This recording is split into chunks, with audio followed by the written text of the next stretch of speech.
challenge. I'm great, Jeff. Oh yeah, for sure. Yeah, absolutely. Yeah. Okay. Okay, we're good to go. 2:54. Okay. Is it now? Are we going? We're good. Oh, we're live right now? Yeah. Oh, nice. Okay, live on location with Murray and director Jeff behind the camera that makes it all happen.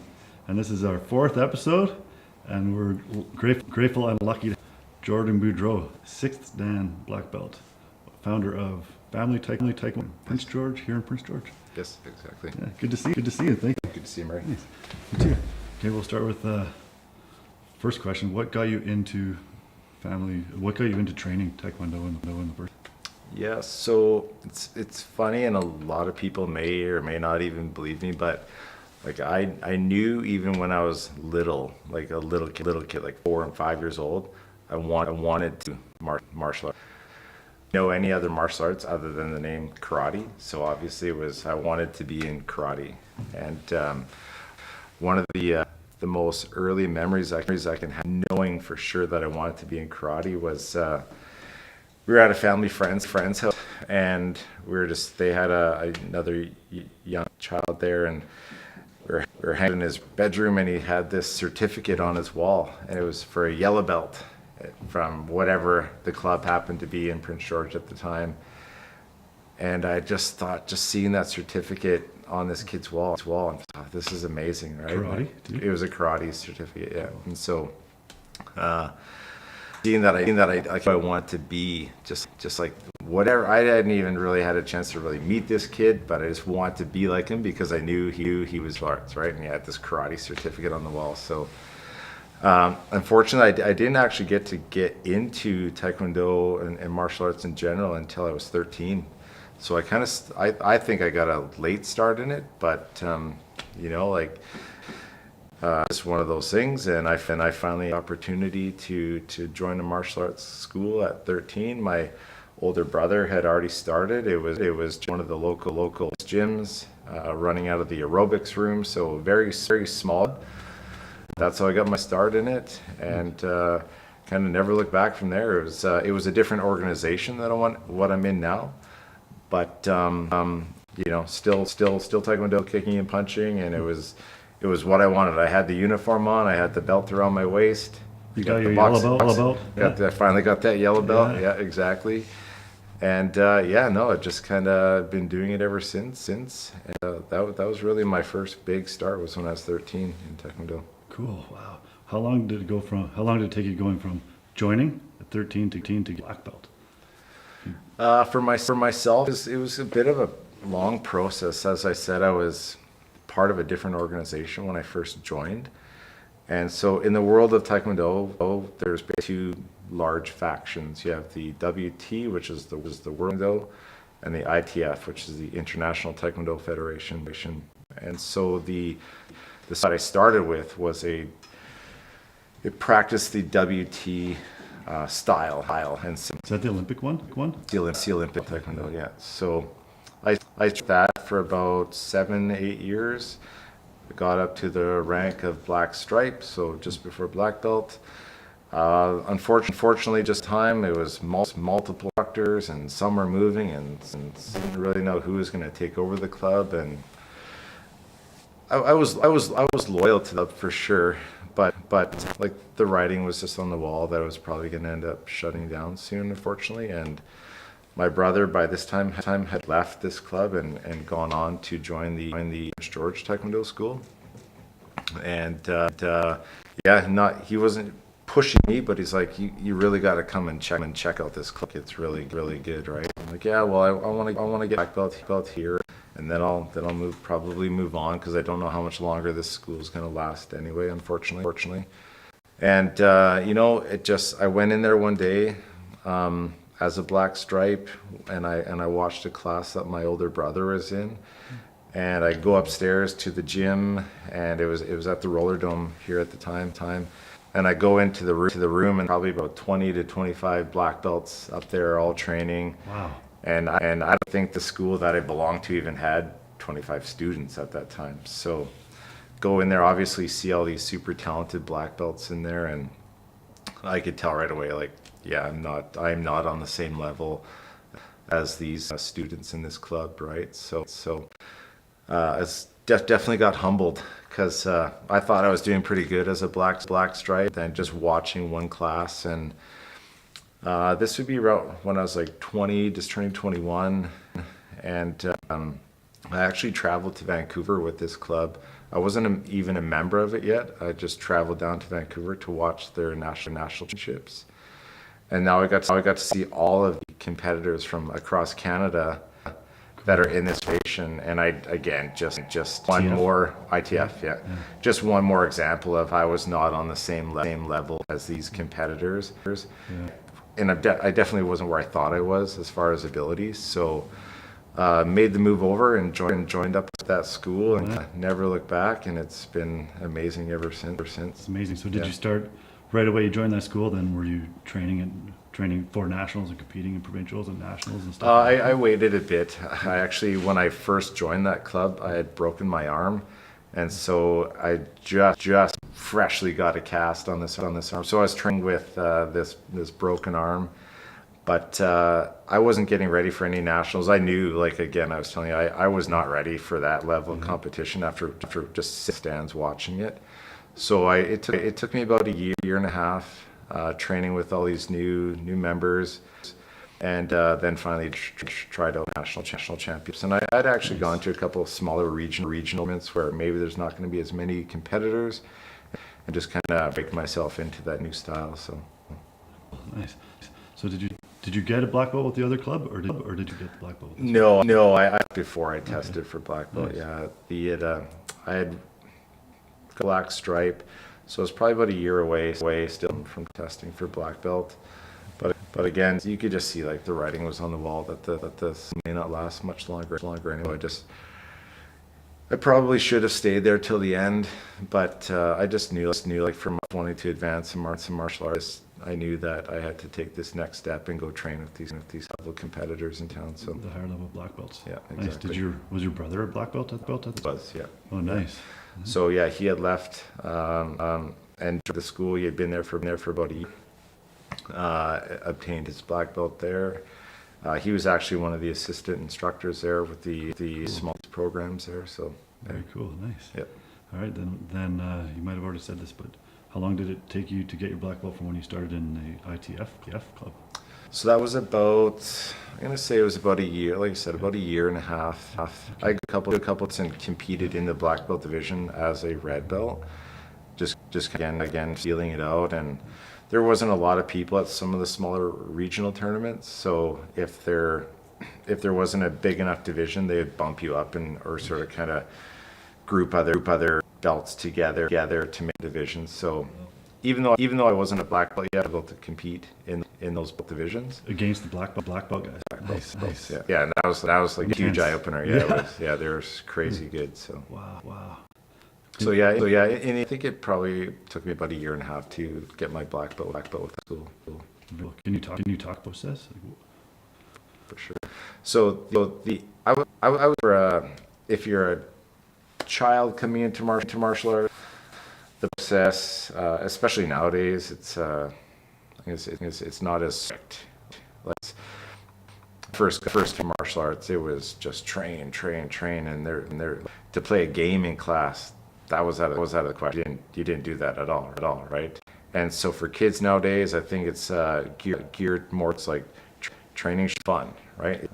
If you're excited to come here and learn martial arts, you should be able to come here and have fun and enjoy it. It shouldn't just be so regimented and so strict. If you want to be a competitor, then you kind of have to take that upon yourself to make sure you regiment those training sessions. But I think for just the average child or teenager or adult coming into it, typical sessions are going to be you're going to come in, you're going to do your warm-up, whether it be running some laps or whatever we happen to do. And we always do some fun games too, right? Like we play taekwondo instead of just using your hands, you have to kick each other. So nice. just change it up a little bit to make it a little bit more fun. And it's just doesn't have to be, like I said, so strict and standing law. You can actually have fun with martial arts now. So it's been a change from when I started as a child to now how I teach children in my club. So it's, I think the biggest change that we have is just how free and sort of, what's the word I'm looking for? Like just opportunity to have fun with. It doesn't always have to be like you're training for the fight to the death sort of thing, right? Martial can be a lot of fun, and we make sure that that's what we're doing with our club. Cool. And you have patterns, what is it called? Patterns? And then Yes. So the Korean terminology pattern is tul, Tul. English terminology pattern, sparring. We do power breaking, specialty breaking, which is like trying. It's more of a duration of the competitor's athleticism, kick super high or kick over an obstacle. So it's kind of a very interesting form of competition. So I have prearranged sparring, something that is only, I don't know, like it's for a select few, because the technique that's required, the control that's required, it's almost like a choreographed fight scene is what you're watching, and they actually compete with them. So that's definitely something that's been new in the past couple of years. Competition is having this event where two competitors, and it can be either female, and it can be kids, adults, it doesn't matter. And they'll perform these sort of mock fight scenes, and it's really interesting to see with that. the patterns.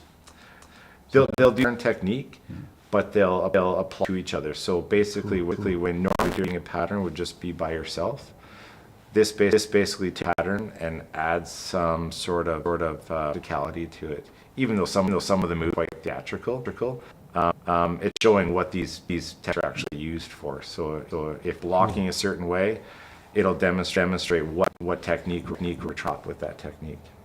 Cool. So to be a black belt, do you have to know a ton of patterns? So in our Taekwondo, we have 24 different patterns that we practice. Each one of these patterns is meant to symbolize a significant Korean, whether it be higher rank dignitary or a certain Korean history. So they all have special meaning associated with each of those patterns, and there's 24 that help represent the 24 hours in a day, which sort of symbolize our whole life devoted to the sport and to art.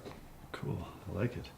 So then, when did you join or become the founder of Family Taekwondo? Yeah, so it was again the unfortunately the Prince George Taekwondo School again. We all change, we get different careers, we move away. So that was the ITF one you're talking about. that was the ITF school. And this time the instructor was going to have to move away, and we're sort of like thinking like, who's going to be taking this over? Hopefully it's someone, right? Yeah. So yeah, that instructor moved away, and kind of a group of us sort of banded together, and it wasn't just one certain person that was going to take it over. We all decided to run it collectively. We changed the name to Apex Martial Arts. We're running it, and it was okay. Each instructor sort of had their own ideas on how the school wanted to, and which avenue we should take to progress.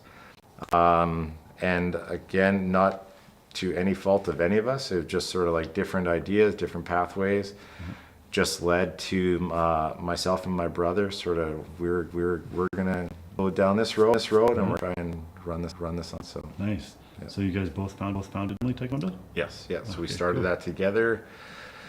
Ran it quite a few years. We just running with like community halls and basement matches. At one time, we were operating out of a dance studio, so there was kids in other rooms learning how to dance, and we're in the dance studio beside learning martial arts. So pretty interesting. But we trained everywhere, to the Vanway Community Hall, all the way down to the Knox United Church downtown, and just some quiet little basement, right? So Wow. definitely some pretty beginnings when we started. The process, you made it work. Yeah, it's been great. Yeah. And then when you get the location now. And was this your first location you have now? No, we've jumped quite.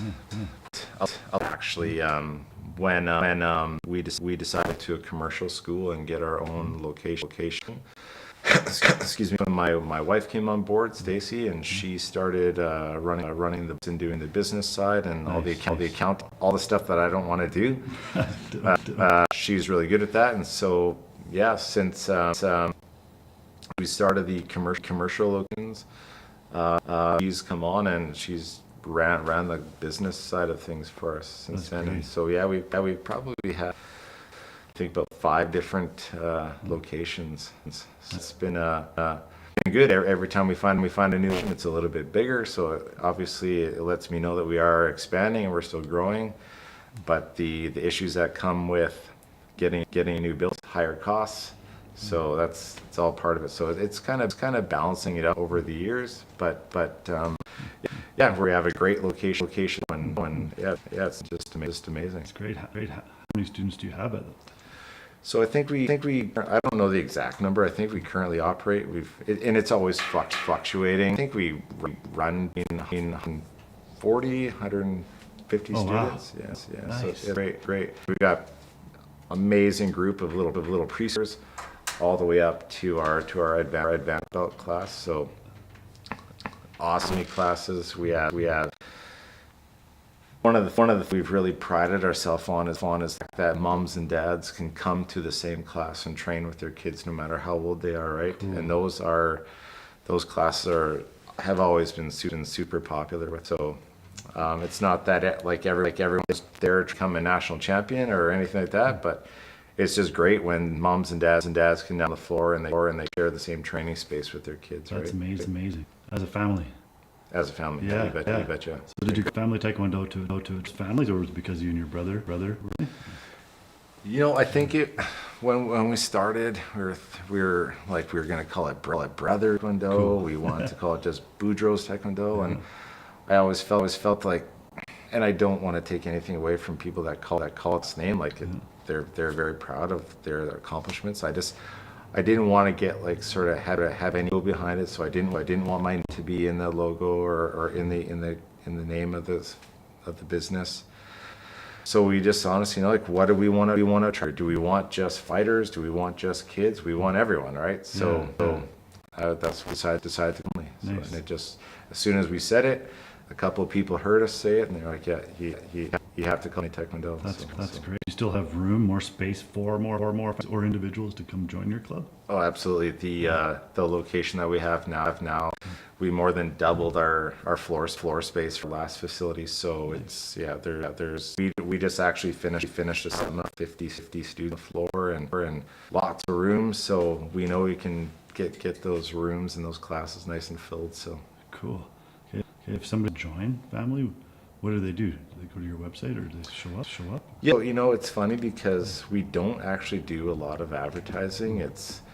We never have. Word of mouth. Yeah, we just try to rely on our right, and hopefully the experience that people have training with us will resonate, and they'll want to share with people that they know. And I can't even give you a bit of how we spend on advertising because it would be such a low dollar. It wouldn't even matter. So we run our website for sure, like, so the information is definitely out, but in our Instagram and Facebook page and everything like that. But for the most part, if you want out about us, it would be through the website. We have our social media. We have this worst with it 100%. But we have had one of our younger students, the girl age group, and it's been amazing. I just can't believe the On top of the social. yeah, they're just all over it, right? Awesome. And I got a kick out of it looking at the sort of the percentage of engagement and involvement with that. And like 420 some odd percent, Nice. some astronomical number. So it's been having them take that for us, and it's show amongst other schools. Even we just got from the Western Championships in Calgary, and I had numerous people asking me like who over your social media for you, because it's changed a lot over the past year. And yeah, it's definitely not me. So I've noticed that. Yeah. A lot of good fun videos too. yeah, it's awesome, right? Yeah. Everyone really loves them. Nice, awesome. Maybe I'll jump in and talk about my experience with Taekwondo For sure. and what got me into.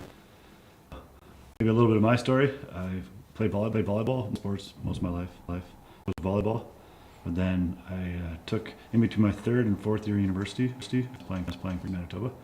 I got in a big fight at the generator downtown, Yeah. and I realized then I wanted to learn how to protect myself. I went it pretty intense about it. I dropped out of university the next year to take a year off and just train back in the day. Oh yeah. But that was too much, like testosterone, ego driven, and not to say names, but it was pretty intense training and Right. to become a tough fight outside Mm-hmm. real world. Yeah. Which obviously for Taekwondo you don't promote that. It's like I mean, we definitely try to make sure that a lot of what we're teaching is not just for competition, that it can still be a practice in the real world. Yeah, we definitely try to take the high road and steer outside conflict for sure. yeah. So 20 plus years ago that wasn't the same Yeah, when yeah, we used I to hear train you. as buddies. Yeah. Anyways, besides all that, I loved it and training hard. I was actually going to King of the Cage. I was going to fight in Edmonton and King of the Cage. Then I ended up going back to volleyball because my coach called me, the university coach, and said, "We want you back. Your starting spot. You can have it right back." Right. Big decision at the time because I hadn't touched volleyball, but I fell in love with martial arts. Right. We kickboxing and jiu-jitsu, loved the two of them. Mm-hmm. Yeah. I do boxing a bit and judo. Once a week boxing, once a week judo on top of the sparring and Right. boxing and jiu-jitsu. Anyway, my dad asked me, okay, well, who's your favorite fighter? Muhammad Ali at the time. No look at him now. Yeah. So anyways, try to make a long story short, I went back to ball and ended up a great life there. But now, moving back to Prince George, I wanted to get back into martial arts and not take any more headshots. Yeah, for sure. So my Brandon Jennings Yeah. degree now? Fourth Dan, yes. Fourth Dan. Yep. And director Jeff behind camera, we were all talking, and they both spoke very, very highly of you and Family Taekwondo and the people great. there. Long story even shorter. We're like, maybe we can do a vision collision. Yeah. So as you know, Yes. years ago, 2 years, was it 2 years ago, Jeff? This February or something, I started training at Family, and you were very you and Yep. Stacy and Family, Yep. you were very welcoming to me and treated me with respect, and you fully welcomed me, and I appreciate it. Sure. No.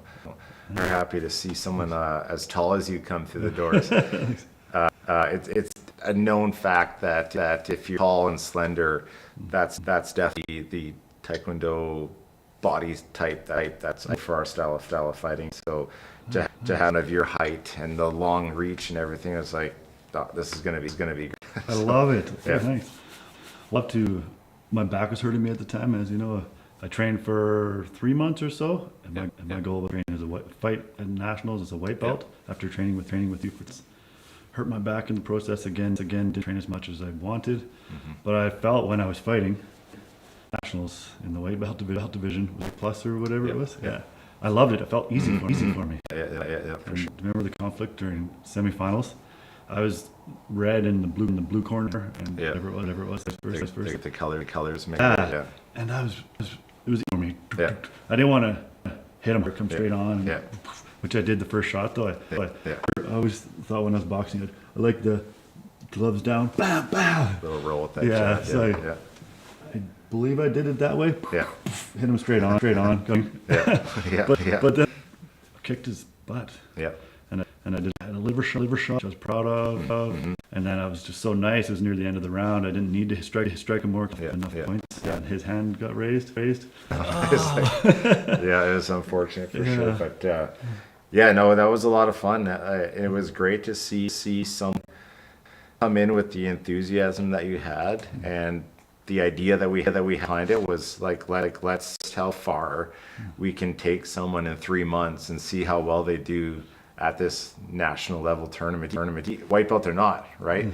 It's a big event, and there's hundreds upon hundreds of people there, so there's nerves that come with it. And you're definitely in a different world when you have these judges staring at you and coaches and ump. So to see you in there after such a short amount of time spent on the training, do as well as you did, and the discrepancy and the wrong call at the end was unfortunate for sure. But I mean, like, you also were to see how you can compete in arts, and you can just demonstrate proper technique, and you can still hit. Like, a lot of IT is known as being like this no contact sport, and you can see clearly even as a white belt it's not that way. And it's you can stand there and you can hit and you can bang it out with people, but you don't have to really run that risk of serious injury. Now the new safety equipment that wear, and even just really recently in BC, the regulations around contact, so you can still have a really good challenging match, and you don't have to worry so much about the injuries that are going to be sustained with it, right? I loved it. I remember the challenge I had to at the time. Didn't train much for patterns, and then you and the other coaches were like, you're doing it. Mm-hmm. The morning, was it the morning or the night before? Forget. Director Jeff remember the details. But, maybe the morning of. Yeah. You better learn. You're like, oh, okay, I'm doing it. Yeah. So, you know, a lot of people find that the pattern competition, and those that don't know what we do is two competitors will come into the ring, and they'll basically perform the same pattern simultaneously, and the judges will choose who had the cleaner technique, had better balance, had more power, who demonstrated more of the breathing that's associated with delivery power, and then obviously the judges will choose who they felt was able to perform. But I've found over the years that a lot of people find that to be more stressful than the actual free sparring. Yeah, for me, right? 100%. Because now you're literally just performing. You're not. There's no repercussions or anything for missing a block or anything like that. It's strict forming, and a lot of people have that sort of fear of just. Now people are looking just solely at not engaging with another person in combat, right? Yeah, so, and yeah, exactly. Yeah. So I remember training, you were teaching me the patterns. Then I got injured, and then I didn't patterns. Then I came back right before nationals, and then dove into it. That's why I wasn't prepared. Yeah, no, for sure. I think in the end, you for such a short amount of time training, you did amazing, right? And you're. It was cool because you brought a cheering squad with you as well, right? And so it was awesome to finally people go to these competitions and they watch their kids and well done, little John, good job. But you had for science and everything. I thought it was great. Excitement again at these events like we used to have back in the day. So yeah, it was really exciting for me.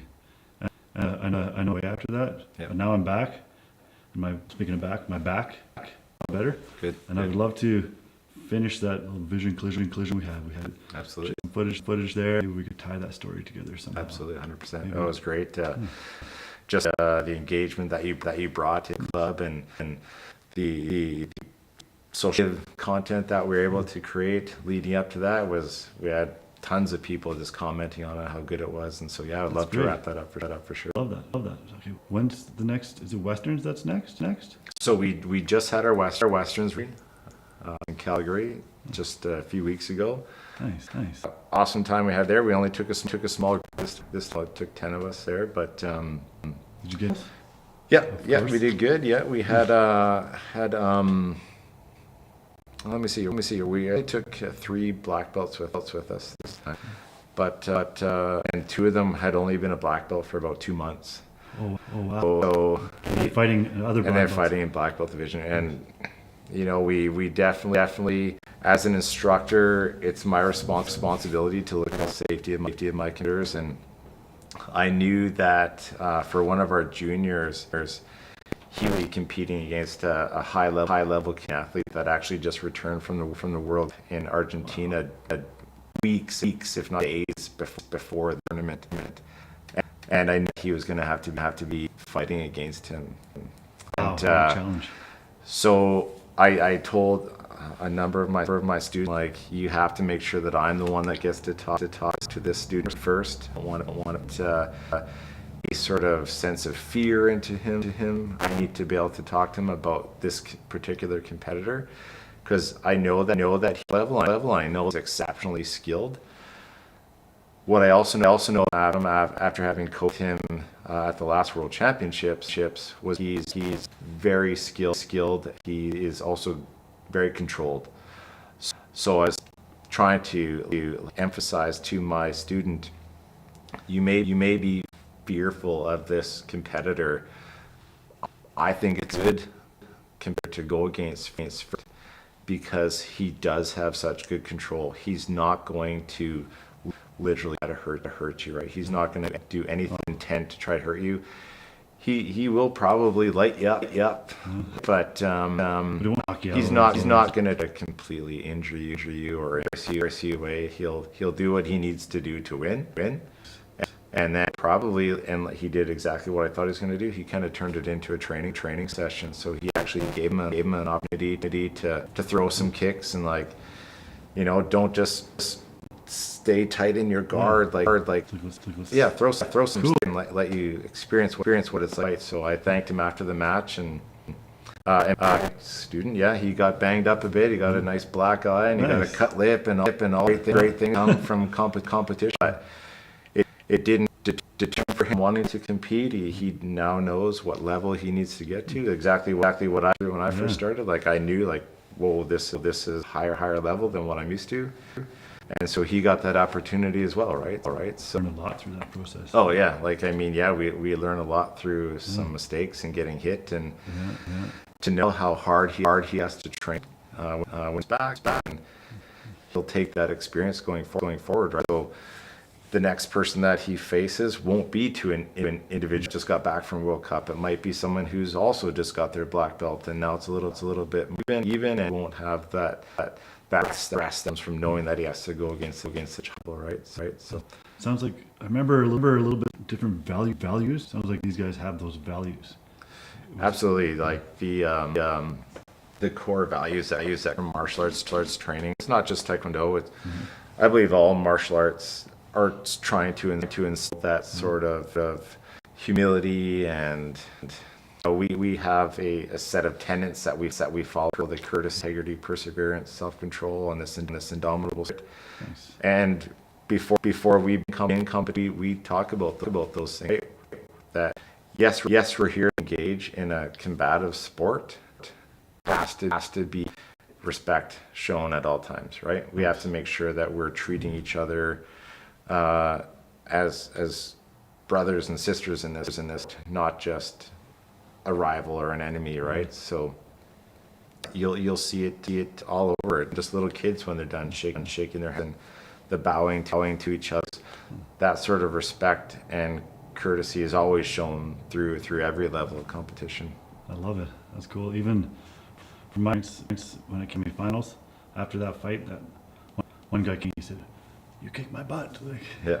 didn't say but Yeah. and then full respect, and we became friends. It was like only we within the studio, the dojang. Sure. Yeah, dojang. Yeah. Dojang family within that felt like we were like new friends. I met new friends just at one competition. Yeah, exactly. So I'd love to finish the Vision Collision at a competition somewhere. 100%. Just when we're at the last Calgary, we had one of our dads was competing in the men's green vision. Nice. 40-year-old dudes all just hanging, and they're like, "Oh, you used to live here. Like, do you still know so and so?" He's still they have talking Sun Peaks, and he's like, "Do you this guy? He was a lift attendant there." I was like, "Oh, these guys, totally." So yeah, next thing you know, they're building up that friendship, and next thing they gotta get called into the ring, go further. But when it's high fives and handshakes all around again.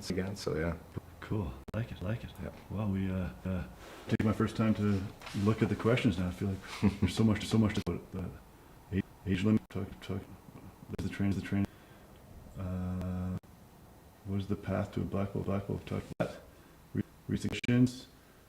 We've talked and upcoming competitions. You did brief on that. Yeah. So we finished the Western Championships. Yeah. That we really mentioned. Yeah. We have the the national championships that are held in Quebec, not Quebec City, but very just outside city in May. So really looking forward to that. Always going back to compete. A lot of high level competitors back there as well. So growing up in Taekwondo, the East competitors were always the ones to watch out for, like especially the crazy French Canadians. Yeah. Right? They're always so good. So yeah, it's going to be awesome to go back there. We've always had good luck back east with our tournaments.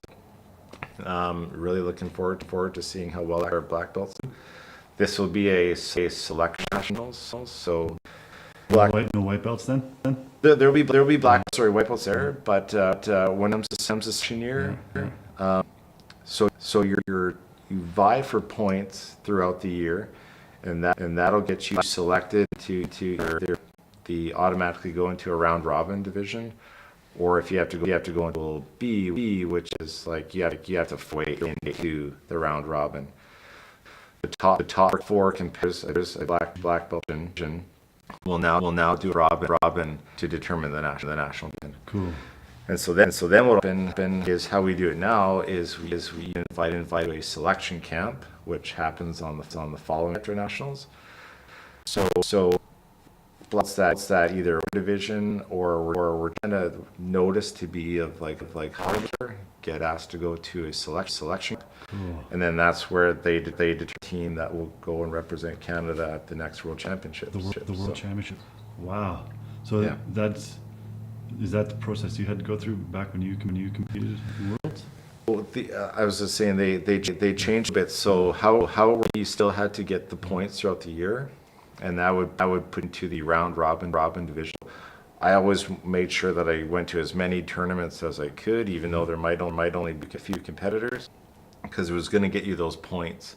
Those points guarantee a chance to still right to the robin. Because the last thing you want to do is go to champs and have to fight all these people just in the opportunity to get a medal or to get selected. So for me, how it was, and I was able to go represent Canada, is it won nationals. So if you were the national champion, you automatically had the opportunity to nice. go. So you're national champion. I've been national champion a few times now. Oh, sorry. Yeah. Well, I probably knew that, but wow, Yeah. okay, that's impressive. Yeah, no, it's been great. I know exactly how many times. It's not like I've lost count. It's not like 10. Like some people are like, 20-time national champion. Yeah. Like it's not over 10. But I've definitely had the opportunity to be a national champion numerous times in sparring and in power breaking. Nice. And those national championships earned me those opportunities to go to a world championships. Very cool. So, and they're not every year. So we only have championships every second year, and then in between that we have World Cups. So every 2 years and World Championships every 2 years. All between the two. So Oh, cool. yeah. What's this year? So would they as I said, they just fit World Cup in so China. championships? So now coming up will be the World Championships, and those are actually going to be held in Croatia. So I've always wanted to go there. Yeah. So if I can get there as a coach, that's my goal for the next year. Obviously to get my students as many as I can. But my is to regain a spot on the national coaching staff, and then go to Croatia with the team. Oh, so you've been national team coach before as well? Yeah. So the last championships, I was selected for the coaching committee, or sorry, for the coaching staff the first time, and that was in Finland. Cool. That was an awesome experience. Like it's definitely, I knew with away from competing, I wanted to get right into coaching right away, because as a competitor, I don't feel I was even ready to step away from competition. I feel like healthy kick. I feel like I could still do well, but to be successful at a world championship level, I don't feel I have the time to train. It's needed at that level. Yeah. So I knew a way that I want to go take a coaching and to become a national team, which has been like that was definitely this sort of goal that I want to transition to. and that opportunity was like, it's been amazing to be Yeah, that's cool. at a world championships, not only just competing, but now which was this thing. So Canadian champion, fifth Dan black belt, founder of a club here, George. You brought other students you've coached, world championship, etc. Yeah, no, it's been great. It's a good journey so far. That's wow, what a life. We say in Taekwondo, like, we have a quote that life devoted to Taekwondo, and it's definitely something that I completely embraced. Yeah. Yes, it's taken away from family a lot with the traveling through different countries, but it's just one of those things. I've just grown to only know Taekwondo. I used to be a huge basketball player in high school, and I got my accolades for that. But Taekwondo just completely took over my life, and I try to live it. That's great. What a different life it would have been if you went to for basketball. Yeah. No, for sure. I'm glad you chose this because you wouldn't be playing basketball. Maybe men's league or something. Funny enough, I don't think I was tall enough. Really? At 6'2", I think I was tall enough. And like high school, I was able to survive. Walk through the hallways of these high. Now when I go and teach, I'm like, this kid's only 16 years old and he's 6'6" and 6'7". Like, it's crazy. Yeah, the athletes these days. Hey? Yeah. 6'7", come join Taekwondo. Yeah, exactly. It'd be perfect training. Yeah.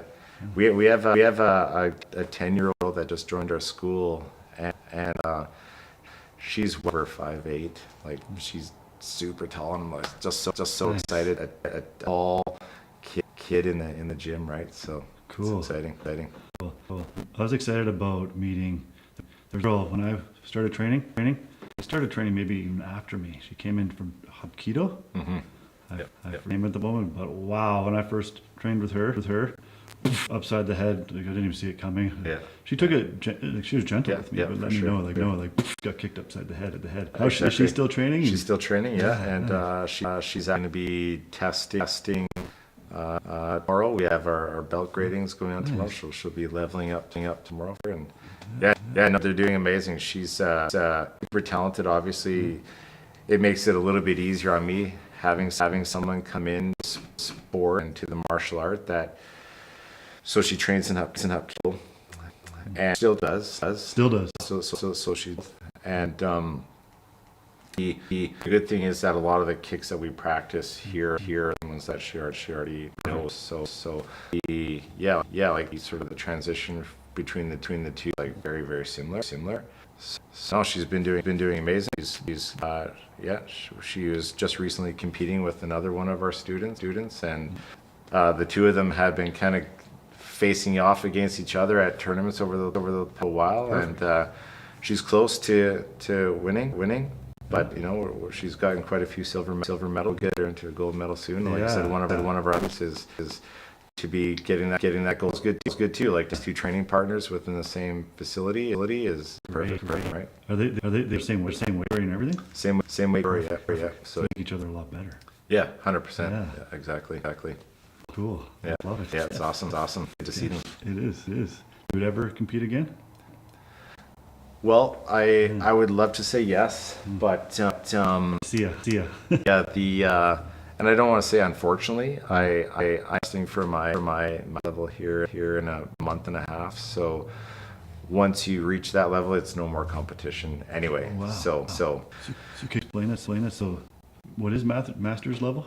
So we basically break our black belts into two levels. So we'd have our first, second, and third or degree with assistant instructors, and then we have our 4, 5, and 6 dash become international instructors, and then we have 7, 8 gets you to your master level. Going for 7th. Going for 7th. Yeah. Wow. And then we have one final one is our grandmaster, which is like a obviously very select few, but that becomes age requirement, years spent training. What have you done to promote or go within your town, your country? So it's there's a lot that goes with becoming a grandmaster, which is 9th dan. Beyond that. But for now, I am just super excited to be able to for my seventh soon, and it's say that I'm gonna have mastered Taekwondo in the next month and a half or so. That's something I thought about when I was 13. Much like you were saying, you went to martial arts for fighting, right? I felt growing up that I was kind of like I wouldn't say I was weak. I would really quiet, sort of humble. We're Catholic family. Don't and always be polite and someone sort of messes with you the wrong way, and I didn't want to be over anymore, right? So not that I want to just sit there and just be some big. I just knew that I needed something to build up some confidence in myself. So. Same, yeah. Training with students still helps my confidence. Mm-hmm. I remember when I took it off and didn't even touch a volleyball. I trained fighting and then went back to university. I'll brag for a second, but I was playing for Manitoba. Yep. We did a tournament at Winnipeg, and I got a team all-star my first weekend back. Yeah. It was so good for me. Yeah. No, I love Taekwondo. Well, maybe the Vision Collision could be so make it nationals this year in Quebec. Do you have to compete, or can I just go there and do the running for white belt? So for white belts, they don't have that. It's have only for black belt division. Oh, it is. So So I'll have to wait for another. You got to put your time in and get the belt first before you get to do that. For the colored belts, it's single elimination. So you still have to train super hard because you don't want to go all the way to back and have one match, right? Yeah, exactly.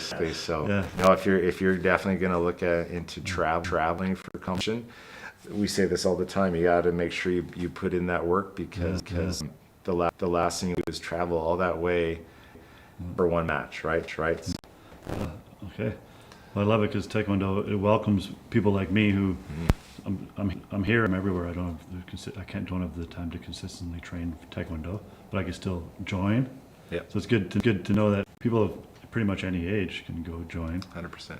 Yeah. Even if I can't go all the time, but then there's people like you who make it. So you welcome all those people. Yeah, absolutely. I think that's important to say. Like it's not just Taekwondo. I love Taekwondo, but I'm an addict for all martial arts. Nice. I just think martial arts, it's judo, karate, Taekwondo, MMA, jiu-jitsu. I think they're all amazing, and they all have those core values we talked about earlier. And I think with everything, a lot of people, I can't do Taekwondo because I can't kick that high, or I can't do judo because I've thrown. Everything can be built, right? So Taekwondo can be scaled to suit body to suit to what physical limitations you might have. Same as judo or jiu-jitsu, right? So everything can be scaled so that you just have to find one that you're interested in, to find one that you think is right for your body type. Even if it just comes down to schedule that works best for you. Yeah. But it's important to know that you can learn any martial art that you want at any body type. You just have to scale it back, and as long as you instructor know that it has to be scaled, and then it shouldn't matter what martial art you choose, right? I think they're beneficial to it.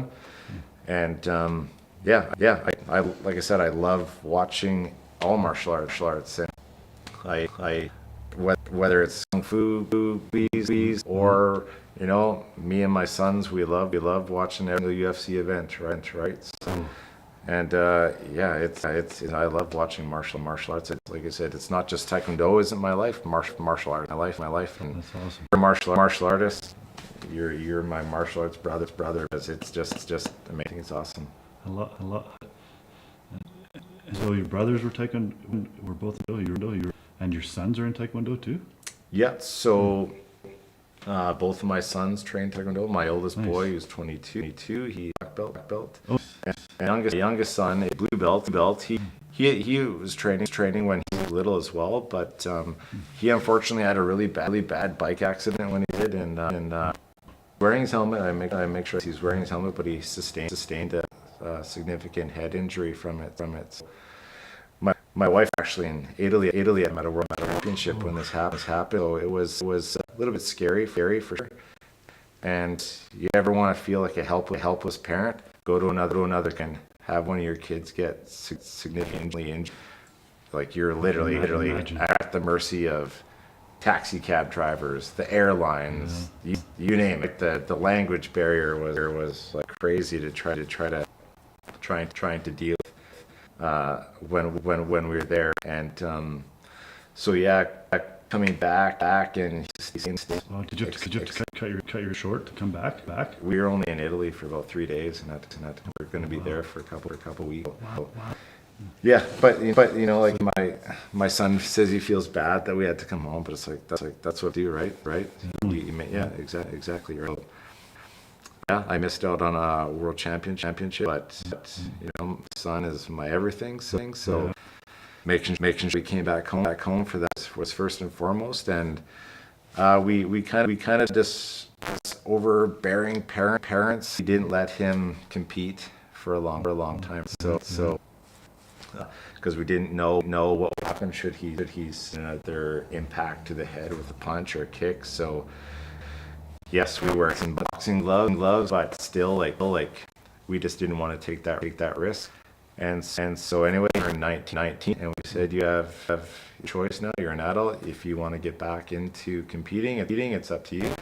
And we took him down to the provincials, and he won. Oh, wow, nice. Yeah, right back into it. Nice. Just came back and kicked back down there. So yeah. I wonder visualizing time when he wasn't. Yeah, I know. It was awesome because you know, and kudos to his older brother. He didn't go down there with us, but gave him a lot of good tips and stuff to try to emulate to perform while he's competing.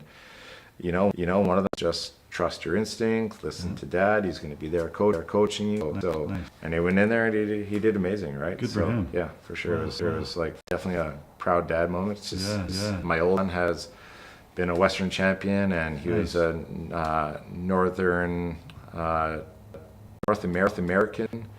silver medalist. So he definitely had his accolades, and this for my son to continue. My youngest son, continue on. And to see him win, and how happy he was that win. It was just it's awesome. That's great. amazing. So the Boudreau boys. Yeah, they kicked butt. It was Yeah, awesome. that's great. Cool. Kicking butt. Saturday. Oldest son, does he still have sparring sessions on Saturdays? Yeah. So every Saturday, he does a sparring and conditioning class. Nice. And it's the other. Sometimes I'll step in and help. This is me wanting to see his growth.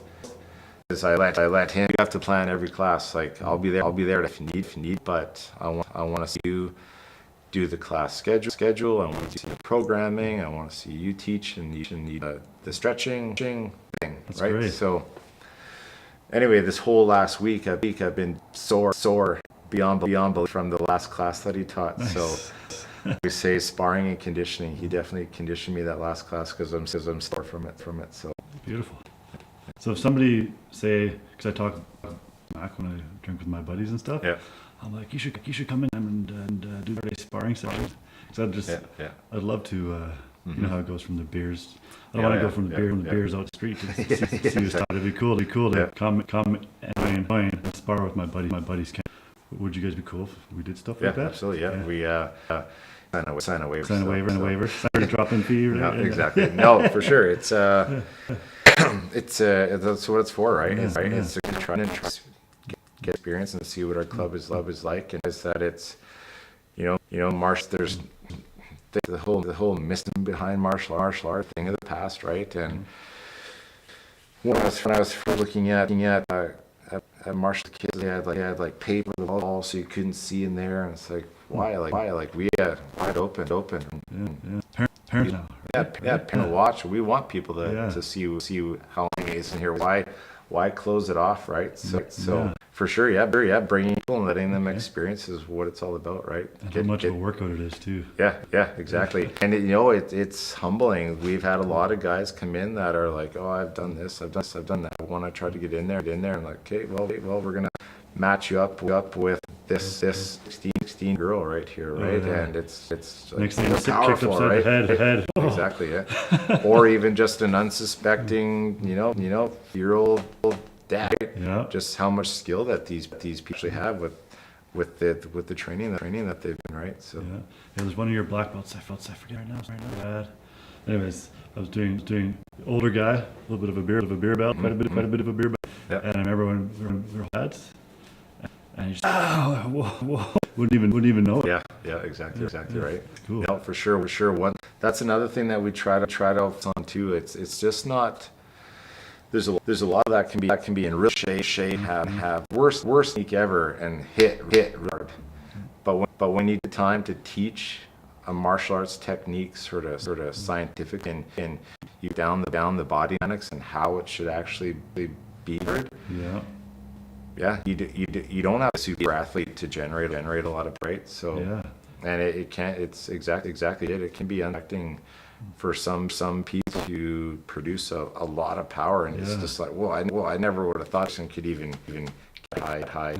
Here they are throwing kicks at 6, 7 feet in the air, no problem. Yeah. Yeesh. I definitely got in your classes. And that after I trained the kicking motion going again. My golf, I hit way. Right. Maybe it was the timing thing and snap or something. Yeah.